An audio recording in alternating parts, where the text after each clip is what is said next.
Welcome back to This Is a Commander channel, where this is a Commander channel, and today I'm going to be talking about Commander Tough Rules and Cool Interactions, episode 182. Today's episode is going to take a look at a recent rules change that is going into effect with the new Final Fantasy set, and it will be making a change with how sagas work. I'll include a link in the video's description to the set release notes if you'd like to check it out, but basically, sagas will no longer die due to having a greater or equal number of lore counters on them than the number of chapters that they have. This is clearly because of the number of Saga Creatures that we will be getting in this set, and possibly future sets, and WotC doesn't want for the multitude of cards in the game with effects that remove abilities from creatures to be kill spells towards these kinds of creatures. Of course, this change comes with a learning curve, and it just so happens that Blood Moon and Layers get caught up in this, because of course they do. But there is also just a bit more than that. So, I'll explain that Blood Moon interaction, but also an example with how this new change affects the new Saga Creatures. So let's jump right into it. Blood Moon is an enchantment that says non-basic lands are mountains. Crazy, something that's so simple has led to so many crazy rules issues in this game. Oh my goodness, it just now occurred to me. And then the card that it has some weird interactions with is Urza Saga, which is a Saga land with 3 different chapter abilities.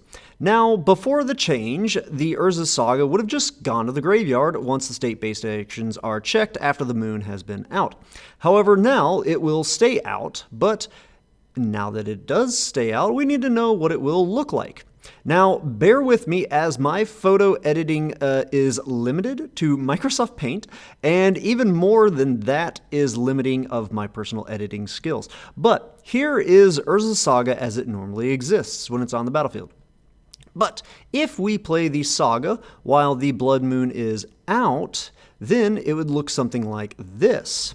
We can see that it's lost the Urza subtype, but it will keep the Saga subtype, as that's not a land subtype, it's not a land type, but is an enchantment type. It also has gained the mountain type. Then, as for the text box of the card, it will have lost all 3 of its chapter abilities and gained the ability to tap for a red mana. The reason for this is CR 305.7 that says, if an effect sets a land subtype to 1 or more of the basic land types, the land no longer has its old land type. It loses all abilities generated from its rules text, its old land types, and any copyable effects affecting that land. And it gains the appropriate mana ability for each new basic land type. There is a bit more to it than that, but we'll get to that here in just a little bit. So this is what happens when the Urza Saga is played after the Blood Moon has been out already. But what about when the Blood Moon is played afterwards, after the Saga? Let's say you have played your Urza Saga, getting it to Chapter 1, and then you've gone a turn getting it to Chapter 2, and then you play your Blood Moon. That means that this is what your Saga would look like. Blood Moon applies in Layer 4, the type-changing layer, but abilities being added or removed happen in Layer 6. So how can it have gained abilities and also have lost abilities? That same rule from before is why. Again, 305.7 is the rule, and the part at the end of it that says, note that this doesn't remove any abilities that were granted to the land by other effects. So here's an example. You have out a Darksteel Citadel, which is an indestructible land, and then a Blood Moon is played. Your Citadel will lose the indestructibility. But if you then cast a Heroic Intervention, it will have gained indestructible back. The Blood Moon doesn't stop your lands from picking up new abilities. And that's why the timing of when the Blood Moon comes out is so crucial to this result. Just like how the Heroic Intervention is an external source of things gaining indestructible, the Urza Saga has chapter abilities that, despite being on the very land itself, is an external source of it gaining a new ability that isn't printed on the card. An ability that isn't within the copyable values of that card. The funny thing is that even before this change, this is actually what that Urza Saga looked like. that hasn't really changed. The thing that did change is that you get to keep it around. So now it actually matters as to what it looks like. People didn't need to care about it before because it just went to the graveyard. You couldn't use it. State-based actions are faster than player actions. So now we actually kind of need to know. So as part of the change going into effect, sagas with no chapter abilities will also no longer be subject to the turn-based action that added a lore counter to them on each of your turns during your pre-combat main phase. So they'll just stay as is. And this means that you can just keep using your Urza saga to repeatedly churn out constructs, as we like to call them. But what does this saga rules change mean for these saga creatures that we're getting? Does a card like Humility have a similar effect, a similar result as the Blood Moon and Urza saga? Well, not quite. Blood Moon's effect doesn't actually itself say that non-basic lands lose their abilities. That's just a result of what it actually does do, which is the type changing part. Whereas Humility is a continuous effect that does apply in Layer 6 and actually causes the affected objects to lose their abilities. But let's see if we can recreate a scenario kind of close to this. Not exactly, but kind of close. If you control Summon Knights of Round and then someone plays Humility, the summon will lose its indestructible. If you control Summon Fat Chocobo, and it goes to Chapter 2 or to Chapter 3, giving itself and other creatures till end of turn trample, then you play Humility, it will lose that trample. So far, not so good at recreating a somewhat, again, not exactly, but somewhat similar scenario. But there is a tiny blue light at the end of the tunnel. Dress Down. Like Humility, it's also an enchantment that says creatures lose all abilities. However, it has an extra bit of text that Humility does not have, which is that it has Flash. For those unfamiliar, Flash means that you can cast it as though it were an instant. And of course, there are ways to give Humility Flash, but Dress Down, just having it built in, makes this a lot easier. Now, there's not a lot of creature sagas from Final Fantasy that grant abilities to themselves in a meaningful way, like the Summon Knights of Round. It does send out a bunch of indestructible counters, but it does it on the final chapter when it will be going to your graveyard upon resolution.